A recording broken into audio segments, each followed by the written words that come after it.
மாங்காய் ஜூஸ் செய்வது எப்படி?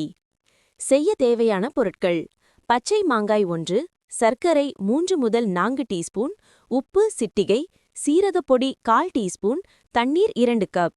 புதினா இலை சிறிதளவு உங்கள் விருப்பம்.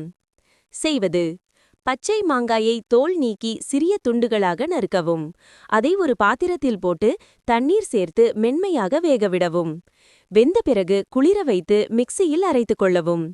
பிறகு அதில் சர்க்கரை, உப்பு, சீரகப்பொடி சேர்க்கவும். தேவையான அளவு தண்ணீர் சேர்த்து நன்றாக கலக்கவும். புதினா இலை சேர்த்தால் இன்னும் சுவையாக இருக்கும். குளிர வைத்து பரிமாறுங்கள். டிப்ஸ்: ஐஸ் கியூப் சேர்த்தால் ரொம்ப ரெஃப்ரெஷிங்காக இருக்கும்.